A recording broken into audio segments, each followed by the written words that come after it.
السلام علیکم لسنرز، آئیے ایم راحت کی اس پراسرار اور سسپینس سے بھرپور کہانی بند آنکھیں کی دوسری قسط سنتے ہیں۔ سب انسپکٹر زاہد علی نے حیات علی کو بتایا، سر، معمول کے مطابق ہم نے اس وقت ڈاکٹر تصور جلیل کا تعاقب کیا۔ جب رات کو تقریباً 11 بجے وہ اپنی کار میں اسپتال سے نکلے تو میں ان کے تعاقب میں چل پڑا تھا۔ پھر وہ شہری آبادی سے باہر نکل آئے۔ آپ کو یقیناً قدیم محلہ جے گنج کے بارے میں معلوم ہوگا۔ جے گنج کا علاقہ پچھلے کچھ دنوں سے آباد ہونا شروع ہوا ہے اور وہاں سے کچھ فاصلے پر بڑی اچھی کوٹھیاں بننا شروع ہو گئی ہیں۔ اس علاقے کا نام اب پھول نگر رکھا گیا ہے، لیکن جے گنج کا پرانا علاقہ کچھ پرانی کوٹھیوں پر بھی مشتمل ہے۔ یہ علاقہ ہی مشکوک ہے، سر۔ بہرحال ڈاکٹر تصور جلیل اسی علاقے کی ایک عمارت میں داخل ہوئے۔ میں اکیلا ہی تھا۔ جب مجھے اندازہ ہو گیا کہ عمارت میں کوئی ہے نہیں تو میں ہمت کر کے اندر داخل ہو گیا اور پھر میں نے ڈاکٹر صاحب کو تلاش کیا، لیکن ڈاکٹر صاحب مجھے کہیں نظر نہیں آئے۔ البتہ ان کی کار وہیں کھڑی ہوئی تھی۔ کوئی 1.25 گھنٹے کے بعد وہ وہاں سے باہر نکلے۔ جب ڈاکٹر صاحب کی کار دور چلی گئی تو میں نے عمارت کی تلاشی لینا شروع کر دی۔ عمارت بالکل خالی پڑی ہے، سر۔ اس میں کوئی چوکیدار وغیرہ بھی نہیں ہوتا۔ میں کوئی 2 گھنٹے تک اس کی تلاشی لیتا رہا، مگر مجھے وہاں کوئی بھی نہیں ملا اور نہ ہی یہ پتہ چل سکا کہ ڈاکٹر تصور جلیل وہاں کیوں آئے تھے۔ تب میں پھر واپس آ گیا۔ یہ رپورٹ حیات علی کو کافی کارآمد محسوس ہوئی۔ دوسرے دن وہ ماتحت SI کے ساتھ اس عمارت تک پہنچ گیا۔ عمارت کا گیٹ بند تھا، لیکن صاف ظاہر ہوتا تھا کہ اس گیٹ کو باقاعدگی کے ساتھ استعمال کیا جاتا رہا ہے۔ آس پاس کوئی ایسی عمارت نہیں تھی جہاں سے اس خالی عمارت کے بارے میں کچھ معلومات حاصل کی جا سکیں۔ موقع دیکھ کر انسپکٹر حیات علی اپنے ماتحت کے ساتھ اندر داخل ہو گیا اور پھر وہاں ایک انچ زمین کا جائزہ لیا جانے لگا۔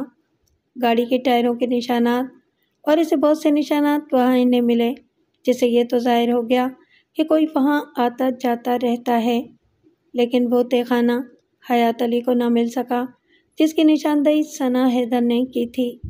کافی دیر تک وہ وہاں تلاشی لیتے رہے۔ اس تمام کارروائی کے دوران انسپکٹر حیات علی اس کشمکش کا شکار رہا کہ ثنا حیدر نے جو خواب کہانی سنائی ہے اس میں کچھ سچائی ہے یا یہ محض اس کے ذہن کی اختراع تھی۔ وہ یہاں سے واپسی کے بعد ثنا سے ملا۔ ثنا، میں آج کل تمہارے خواب پر کام کر رہا ہوں۔ میں جانتی ہوں، لیکن یہ بتاؤ کچھ کامیابی بھی حاصل ہوئی یا نہیں؟ ثنا، کچھ شواہد تو ملے ہیں۔ کیا تمہیں اس مکان کی شکل یاد ہے جس میں نوشاب کو قید کیا گیا ہے؟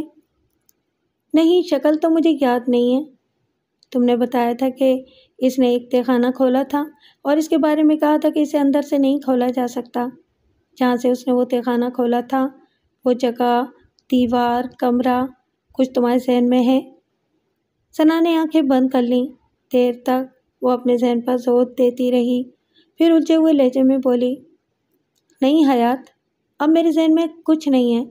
وہ جو کچھ میں نے دیکھا تھا سمجھ لو ایک خواب کی شکل میں تھا، اور خواب اتنی تفصیل سے کہاں یاد رہتے ہیں۔ حیات علی نے پرخیال انداز میں گردن ہلائی اور بولا، خیر، ہمیں کچھ اور انتظار کرنا پڑے گا، اور یہ انتظار مزید 4 دن تک کرنا پڑا۔ اب صورتحال تبدیل ہو گئی تھی۔ باقی ان 3-4 دنوں میں تصور جلیل کو صرف اپنی رہائش گاہ پر جاتے ہوئے دیکھا گیا تھا۔ وہ ویسے ہی بہت محدود سا انسان تھا۔ اسپتال یا پھر گھر، دوست وغیرہ بھی نہیں تھے اس کے، اور یہ صاف اندازہ ہو رہا تھا کہ بیوی کی بے وفائی نے اسے دنیا سے بددل کر دیا ہے۔ لیکن اگر وہ بیوی سے انتقام لے رہا تھا اور صرف اس بات کا منتظر تھا کہ نوشاب طبعی موت مر جائے تو یہ انتقام کی ایک انوکھی کہانی تھی۔ لیکن چوتھے دن جب اسے اسی راستے پر جاتے ہوئے دیکھا گیا تو SI نے فوراً ہی حیات علی کو اطلاع دی، سر، آج وہ پھر اسی راستے پر جا رہا ہے۔ میں پہنچ رہا ہوں، تم اس کا تعاقب جاری رکھو، لیکن ہوشیاری کے ساتھ۔ اور فائلز پر مجھ سے رابطہ رکھو۔ جی سر۔ حیات علی نے دیر نہیں لگائی تھی اور اپنے ماتحت کی نشاندہی پر سفر کرتا ہوا آخر کار اس علاقے میں پہنچ گیا جو ایک پراسرار اور سنسان علاقہ تھا۔ وہ اور اس کا ماتحت کامیابی سے تعاقب کر رہے تھے اور آخر کار اس مکان تک پہنچ گئے جس کا گیٹ کھول کر ڈاکٹر تصور جلیل اندر داخل ہوا تھا۔ اس وقت کسی قسم کی دیر نقصان دہ ہو سکتی تھی، چنانچہ ہر طرح کا رسک لینے کا فیصلہ کیا گیا، لیکن احتیاط رکھی گئی اور یہ احتیاط کارآمد ثابت ہوئی۔ تصور جلیل کو یہ احساس تک نہیں ہو سکا کہ کوئی اس کا تعاقب کر رہا ہے۔ ویسے بھی یہ تربیت یافتہ لوگ تھے، چنانچہ جب اس نے اس کمرے میں داخل ہو کر تہخانے کا دروازہ کھولا تو حیات علی نے بخوبی دیکھ لیا کہ کس طرح دروازہ کھولا گیا ہے۔ تصور جلیل نے دوبارہ دروازہ بند کرنے کی کوشش نہیں کی تھی کیونکہ وہ کسی بھی خطرے سے بے نیاز تھا۔ حیدر علی نے ریوالور نکال لیا اور اس کے بعد انتہائی احتیاط سے وہ تہخانے کے دروازے کی جانب بڑھ گئے۔ پھر کچھ ہی لمحوں کے بعد وہ اس کی سیڑھیاں طے کر رہے تھے۔ اندر روشنی تھی اور اس روشنی میں حیات علی نے ایک انتہائی عبرتناک منظر دیکھا۔ وہ لازمی طور پر نوشاب ہی تھی، لیکن ایک بھیانک وجود کی شکل میں۔ لباس انتہائی بوسیدہ اور جگہ جگہ سے پھٹا ہوا تھا، چہرے پر جھریاں تھیں، بال گرد اور مٹی سے اٹے ہوئے تھے، ہاتھ پاؤں بالکل سوکھے ہوئے تھے، آنکھیں پھٹی پھٹی سی تھیں۔ تصور جلیل اس سے تھوڑے فاصلے پر کھڑا ہوا تھا اور وہ پلنگ پر پاؤں لٹکائے ہوئے خاموش بیٹھی ہوئی تھی۔ کہو ڈارلنگ، کیسی ہو؟ جیسی بھی ہو، میرے سامنے ہو، ذرا تھوڑا سا تمہارا معائنہ کر لوں۔ تصور جلیل نے اسٹیتھوسکوپ نکال کر کانوں سے لگایا اور اس کے بعد نوشاب کے قریب پہنچ کر اس کو چیک کرنے لگا۔ پھر کئی منٹ تک چیک کرنے کے بعد اس نے گردن ہلائی اور بولا، تمہاری صحت کو قابل رشک کہا جا سکتا ہے۔ اس قدر تکلیف دہ وقت گزارنے کے باوجود تمہارے اندر زبردست قوت برداشت بھی موجود ہے اور اچھی صحت بھی۔ میں دعوے سے کہتا ہوں کہ تم آرام سے ان حالات میں 10 سے 15 سال تک زندہ رہ سکتی ہو۔ کہو، کیا کہتی ہو؟ جواب میں نوشاب نے گردن اٹھائی اور خاموش نگاہوں سے اسے دیکھتی رہی اور پھر نفی میں گردن ہلا دی۔ ہاں نوشاب، تمہارے پاس واقعی کہنے کے لیے کچھ بھی نہیں ہے۔ چلو یہ انجیکشن لے لو، شاید تم اس بات پر یقین نہ کر پاؤ کہ تمہیں زندہ رکھنے کے لیے میں یہ دنیا کے قیمتی انجیکشن تمہیں دے رہا ہوں۔ اس نے انجیکشن لگانے کا عمل شروع کیا۔ نوشاب نے کوئی گریز نہیں کیا تھا، خاموشی سے گردن جھکا لی تھی۔ انجیکشن لگانے کے بعد جب ڈاکٹر تصور جلیل واپس پلٹا تو حیات علی اور اس کا ساتھی سامنے کھڑے ہوئے تھے۔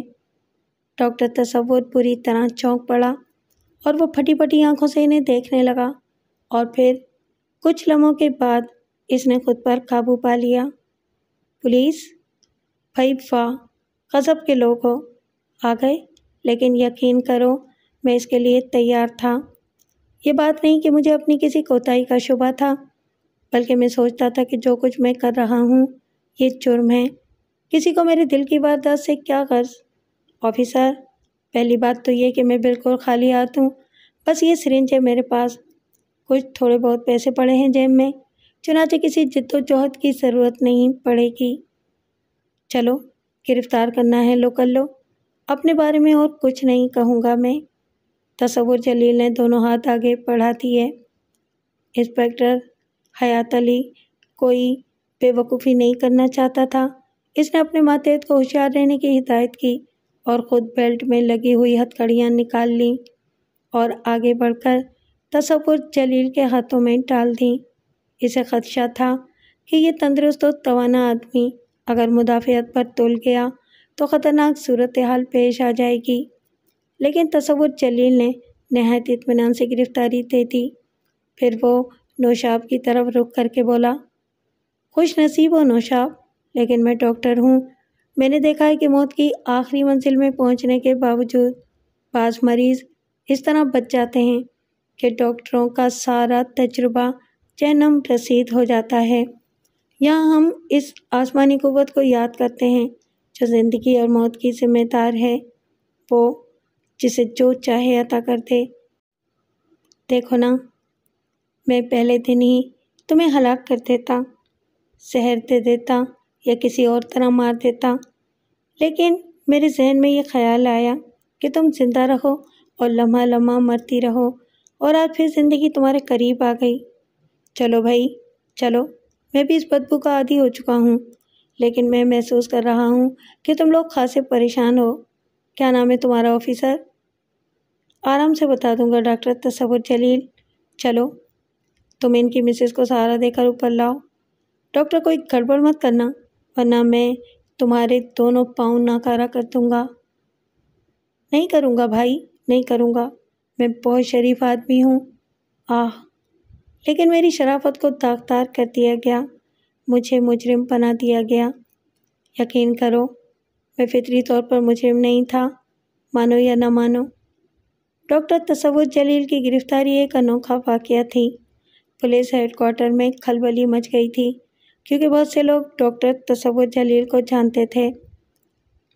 نوشاب کو فوری طور پر اسپتال پہنچا دیا گیا اور اس سلسلے میں حیات علی نے ایس پی سجاد حسین کی مدد لی تھی اور انہوں نے کوئی تفصیل پوچھے بغیر ہر طرح سے معاونت کی تھی۔ خصوصی طور پر اسپتال کے کئی ڈاکٹروں کو نوشاب کے سلسلے میں مستعد کر دیا گیا تھا۔ پھر ڈاکٹر تصور جلیل کے اسپتال کو بھی اطلاع دے دی گئی تھی اور آدھی رات کو پولیس ہیڈ کوارٹر میں اسپتال کے بہت سے ڈاکٹروں کا اجتماع ہو گیا تھا جو تصور جلیل کے بارے میں صورتحال معلوم کرنا چاہتے تھے۔ لیکن تصور جلیل کو لاک اپ کرنے کے بعد سب سے پہلے حیات علی کو اس سلسلے میں رپورٹ تیار کرنی تھی۔ طے یہ کیا گیا تھا کہ نوشاب کی طرف سے FIR درج کرائی جائے گی۔ قانونی پیچیدگیاں تھیں خاصی۔ ایس پی سجاد حسین نے حیات علی کو طلب کر کے تفصیلات معلوم کی۔ یہ بتاؤ کہ ڈاکٹر تصور خلیل کے خلاف کس طرح کارروائی کرو گے؟ مجھے ابھی تمام تر معلومات حاصل نہیں ہیں، لیکن پھر بھی میں تمہاری رپورٹ کا بے چینی سے انتظار کر رہا ہوں، کیونکہ یہ بات مجھے معلوم ہے کہ ڈاکٹر تصور جلیل ایک مقتدر شخصیت ہے اور اس کے سلسلے میں خاصی لے دیکھ ہو سکتی ہے۔ ہمیں نوشاب کے بیان کی اشد ضرورت ہے، اس کے بیان پر ہی ہم کارروائی کر سکتے ہیں، لیکن میں اپنی ابتدائی رپورٹ میں تھوڑی سی تفصیل درج کروں گا، اور وہ تفصیل یہ ہے کہ ڈاکٹر تصور جلیل خاصی عرصے پہلے اپنی بیوی کی گمشدگی کے بارے میں شور اٹھا چکے ہیں۔ انہوں نے کچھ لوگوں کو گرفتار بھی کرایا تھا، لیکن بعد میں کسی کی طرف سے کوئی تصدیق نہیں ہو سکی اور بات تقریباً ختم ہو گئی۔ ڈاکٹر تصور جلیل نے بھی اس سلسلے میں خاموشی اختیار کر لی۔ یہ ایک اہم نکتہ ہے جناب۔ بیوی کی گمشدگی کے سلسلے میں انہوں نے ابتدائی کوششوں کے بعد اپنی ہر طرح کی جد و جہد ترک کر دی تھی اور اس سلسلے میں کوئی رابطہ نہیں کیا تھا۔ اس کی بنیادی وجہ کیا تھی؟ ماضی کی باتوں سے یہ پتہ چل جاتا ہے کہ ڈاکٹر تصور جلیل اپنی بیوی کو بے پناہ چاہتے تھے۔ اس طرح سے خاموشی اختیار کر لینا اور سکون کے ساتھ اپنے کام میں لگ جانا ایک غیر حقیقی بات ہے۔ ہم اسے اپنی رپورٹ میں درج کریں گے۔ اس کے بعد میں آپ کو اس ٹیلی فون کے بارے میں بتانا چاہتا ہوں جو مجھے گمنام طریقے سے موصول ہوا تھا، اور اس میں یہ بات کہی گئی تھی کہ ڈاکٹر تصور جلیل کی بیوی خود ڈاکٹر تصور جلیل کے قبضے میں ہیں اور انہوں نے اسے کسی جگہ قید کر رکھا ہے۔ وجوہات کے بارے میں کچھ نہیں بتایا گیا تھا۔ یہ ٹیلی فون مجھے مختلف اوقات میں 3 مرتبہ موصول ہوئے۔ میں نے ان جگہوں کا پتہ لگانے کی کوشش کی جہاں سے وہ ٹیلی فون کیے گئے تھے، مگر وہ پبلک ٹیلی فون بوتھ تھے۔ جب تیسری مرتبہ مجھے یہ کال ملی تو مجھے ذرا سنجیدہ ہونا پڑا اور میں نے تھوڑی بہت معلومات حاصل کیں۔ پھر اس کے نتیجے میں میں نے اپنے ماتحتوں کو ڈاکٹر تصور جلیل کے پیچھے لگا دیا اور وہ ان کا تعاقب کرتے رہے۔ آخر کار ہم اس جگہ تک پہنچ گئے جہاں نوشاب کو قید کیا گیا تھا اور وہاں سے ہم نے ڈاکٹر تصور جلیل کو گرفتار کر لیا۔ ٹھیک ہے، اس کا مطلب ہے کہ کوئی بہت بڑی الجھن کی بات نہیں ہے، ایس پی سجاد حسین نے کسی قدر مطمئن ہو کر کہا۔ نوشاب کے بارے میں ڈاکٹروں سے پوچھا گیا کہ کیا وہ بیان دینے کے قابل ہے، تو اس طرف سے قطعی طور پر انکار کر دیا گیا اور بتایا گیا کہ وہ شدید ترین ذہنی دباؤ کا شکار ہے۔ جب تک اس کا ذہن صاف نہ ہو جائے اس پر کوئی دباؤ نہیں ڈالا جا سکتا۔ چنانچہ اس سلسلے میں کچھ عرصہ خاموشی اختیار کی جائے گی۔ ادھر ڈاکٹر تصور خلیل کی ضمانت کے لیے زبردست کوششیں شروع ہو گئی تھیں، لیکن اس سلسلے میں معذرت کر لی گئی اور ڈاکٹر تصور جلیل نے اس سلسلے میں مکمل طور پر خاموشی اختیار کر لی تھی۔ جب نوشاب کی حالت کچھ بہتر ہوئی تو اس نے ڈاکٹروں سے کہا کہ وہ ایک وکیل کرنا چاہتی ہے۔ صورتحال اسے مفصل طور پر بتا دی گئی تھی۔ اس سلسلے میں بھی پولیس سے ہی رجوع کیا گیا اور ایس پی سجاد حسین نوشاب سے ملے۔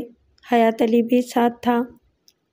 آپ اپنے شوہر تصور جلیل کے بارے میں جو کچھ کہنا چاہتی ہیں براہ کرم اپنا بیان درج کروا دیجیے۔ کس طرح انہوں نے آپ کو آپ سے بھیجا میں رکھا اور کس طرح آپ پر تشدد کیا۔ لیکن نوشاب کے جواب نے ان سب کو ششدر کر دیا تھا۔ میں وکیل اس لیے کرنا چاہتی ہوں کہ میری قانونی طور پر معاونت کی جائے۔ میں اپنے شوہر کو بالکل بے قصور سمجھتی ہوں۔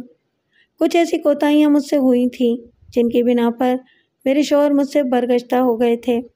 مجھے جب عدالت میں پیش کیا جائے گا تو میں صرف ایک بیان دوں گی کہ مجھے اپنے شوہر سے کوئی شکایت نہیں ہے، نہ ہی انہوں نے مجھے حبس بھیجا میں رکھا تھا، بلکہ انہوں نے میری خواہش پر مجھے وہاں منتقل کیا تھا۔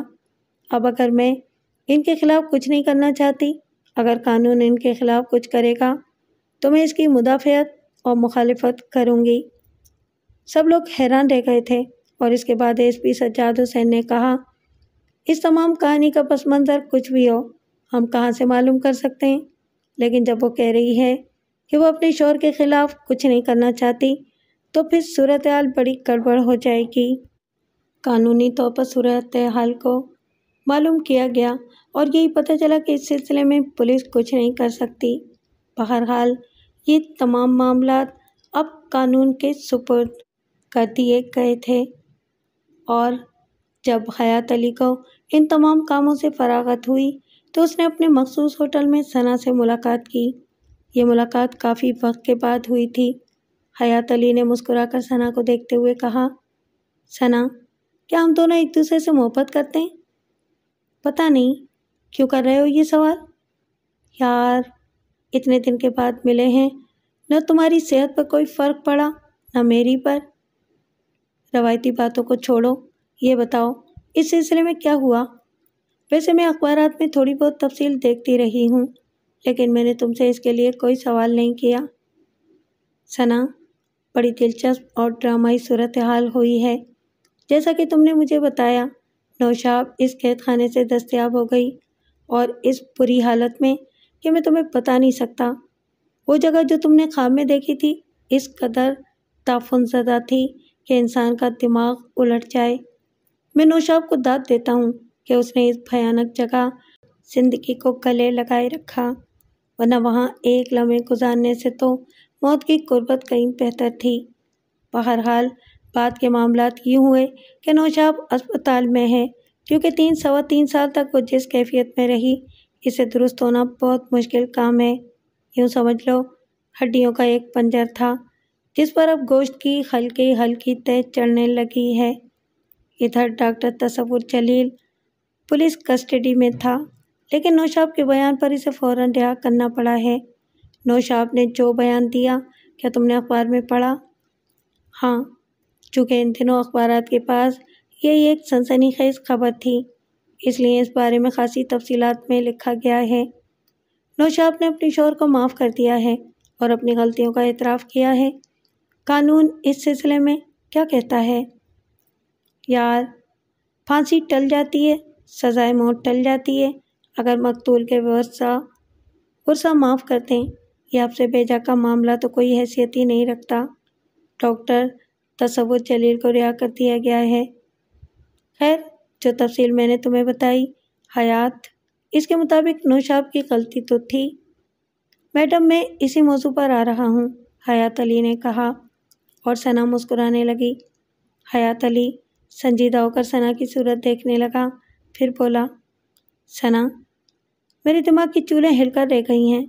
حقیقت بتا رہا ہوں تمہیں کہ پہلے تو میں یہی سوچتا رہا کہ تم نے جو خواب کے بارے میں تفصیل بتائی ہے اس کی کوئی حقیقت نہیں ہے۔ بعض اوقات کوئی ایسی چیز ذہن میں آ جاتی ہے جو کسی کے بارے میں سوچتے ہوئے عارضی طور پر پیدا ہوتی ہے، لیکن پھر کچھ شواہد ملے اور میں نے سوچا کہ لاؤ تھوڑی سی کوشش کر ڈالی جائے۔ اس کوشش کا جو نتیجہ نکلا ہے، یقین کرو اس نے میری راتوں کی نیندیں حرام کر دی ہیں۔ کیوں حیات علی، اتنے پریشان کیوں ہو گئے ہو؟ یار، کمال کرتی ہو، یہ ایک ایسی حیرت انگیز کہانی ہے کہ انسان غور کرے تو دیوانگی کی حدود میں داخل ہو جائے۔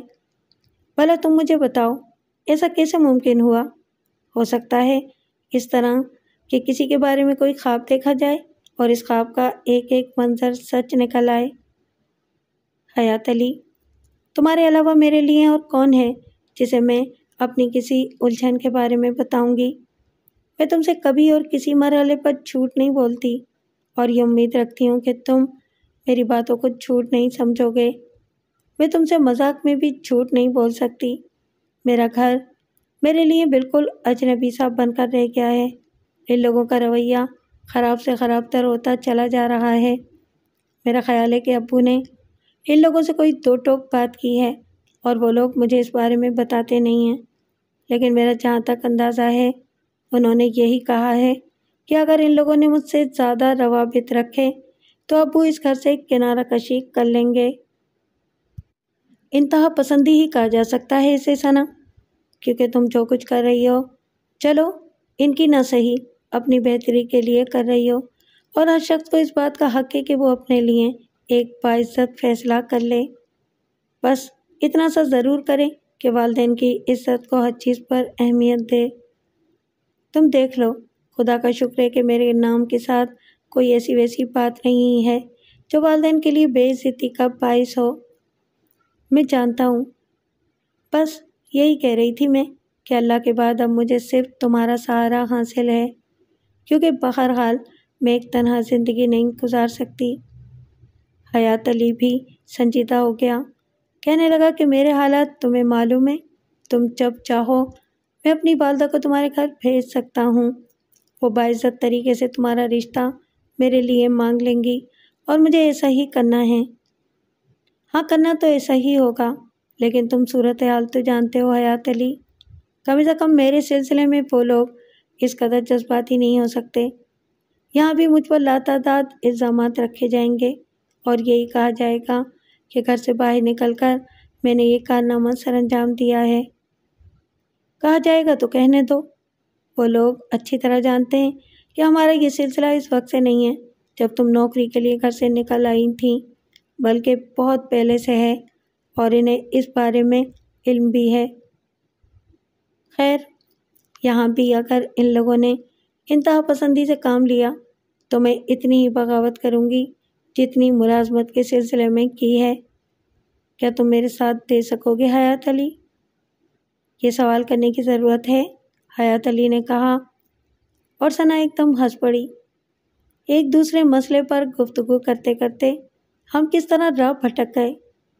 نہیں ثنا، اسے راہ سے بھٹکنا نہیں کہا جائے گا، یہ زندگی کا وہ اہم راستہ ہے جو سانسوں کی آخری منزل تک جاتا ہے۔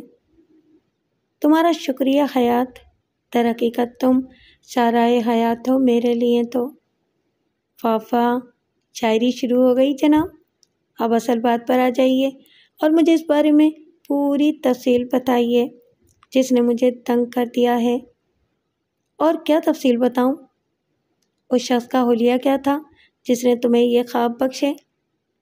بس یوں سمجھ لو کہ وہ دبلا پتلا متکوک سا آدمی تھا اور خاصی بری کیفیت کا شکار تھا۔ میں یہ نہیں سمجھتی کہ اس کی یہ حالت کس طرح ہوئی۔ اپنے ماضی کے بارے میں اس نے جو تفصیلات بتائی تھیں میں تمہیں بتا چکی ہوں۔ ہاں، براہ کرم وہ تفصیلات دوبارہ بتاؤ، اس وقت میں نے اتنا غور نہیں کیا تھا۔ ہو سکتا ہے کہ کسی وقت مجھے ان لوگوں کے بارے میں مزید تفتیش کرنا پڑے۔ ذرا دیکھوں تو صحیح کہ آغاز کہاں سے ہوا تھا اور وہ علم کس طرح حاصل کیا گیا۔ مجھے وقت دو گے اس سلسلے میں؟ تب میں پھر سے یاد کروں گی بیٹھ کر۔ چلو ٹھیک ہے، آگے کی کہانی سناؤ۔ بس تم یہ سمجھ لو، اس نے مجھے اپنے ماضی کے بارے میں بتاتے ہوئے کہا کہ وہ ماضی شناس تو بن چکا تھا، لیکن اس کی دلی خواہش تھی کہ وہ مستقبل شناس بن جائے۔ اور ایک بات کہوں تم سے حیات علی، میں نے بھی اس بات پر غور کیا، انسان کبھی مستقبل شناس نہیں بن سکتا، کیونکہ یہ منصب تو عالم الغیب کے قبضہ قدرت میں ہے۔ میرا مطلب ہے کہ ہر شخص اپنا مستقبل کبھی نہیں جان سکتا۔ وہ خدا کے کام میں دخل دینے کی قوت بھلا کہاں سے لائے گا؟ اس شخص نے غالباً اللہ کے اس حکم سے بغاوت کی تھی اور اس کے نتیجے میں اسے اپنی زندگی ہی کھونی پڑ گئی۔ وہ کہتا تھا کہ وہ ماضی شناس بن چکا ہے، اور میں اس سے اس وقت متاثر ہوئی جب اس نے مجھے میرے بارے میں بہت کچھ بتا دیا۔ حیات، اس نے تمہارا نام تک بتا دیا؟ ایسا کیسے ہوا؟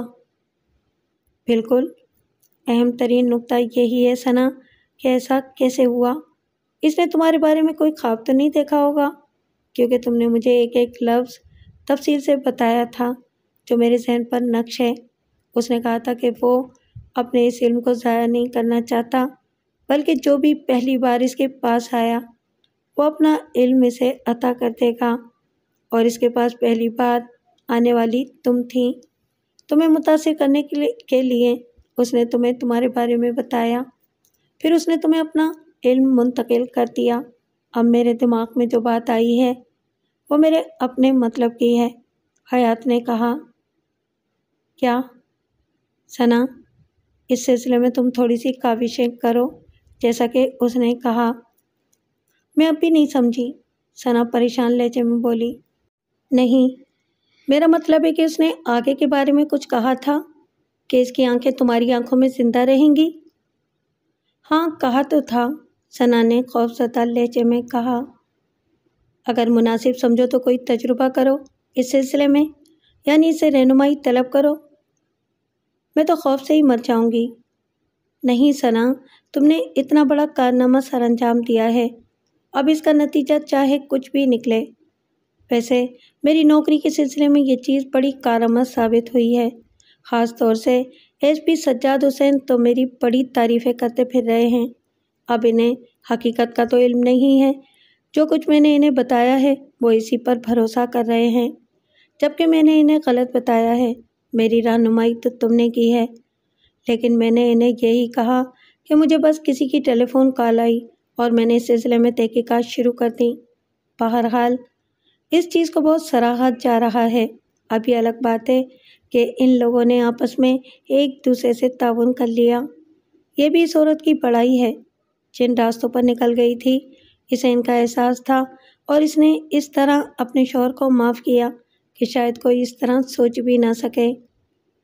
ثنا کے ذہن میں ایک الجھن چھوڑ کر حیات چلا گیا، لیکن اس رات کوارٹر میں ثنا بڑی خوفزدہ رہی۔ بمشکل تمام اسے نیند آئی، لیکن حیرتناک بات یہ تھی کہ نیند کے اس عالم میں اسے عجیب و غریب حالات کا سامنا کرنا پڑا۔ کو یہ حالت خواب ہی کی شکل میں تھے، لیکن بہرحال تھے، اور اس خواب میں اس نے اس پراسرار شخص کو دیکھا۔ وہ ایک حیولے کی شکل میں ایک کرسی پر بیٹھا ہوا تھا۔ ہاں بیبی، اس انسپکٹر نے تم سے ٹھیک کہا، میں اب قبر کی گہرائیوں میں ہوں۔ میرا وجود سمجھو ایک طرح سے فنا ہو چکا ہے، لیکن وہ علم جو میں نے اپنی آنکھوں میں چھپا لیا تھا تمہاری آنکھوں اور تمہارے ذہن میں منتقل کر کے، میں یہ سمجھتا ہوں کہ میں ابھی موجود ہوں۔ تم اپنا تجربہ جاری رکھو، میں تمہیں کچھ ایسی ترکیبیں بتاتا ہوں جس سے تمہاری آنکھوں اور ذہن کی قوت میں اضافہ ہو سکتا ہے۔ اور پھر اسے اچھی طرح کچھ سمجھایا گیا، اور یہ سب اس نے اچھی طرح سے سمجھ بھی لیا۔ پھر بولی، میں اس پر ضرور عمل کروں گی۔ اور دوسری صبح اسے یوں لگا جیسے اس کا سارا وجود اس عمل کے لیے تیار ہو۔ بہرحال کوششیں جاری رہیں، حیات علی سے ملتا رہا۔ ایک بار انہوں نے ان دونوں میاں بیوی کو بھی بڑی خوشی اور مسرت کے عالم میں دیکھا، جن کا مسئلہ بہت عجیب تھا، یعنی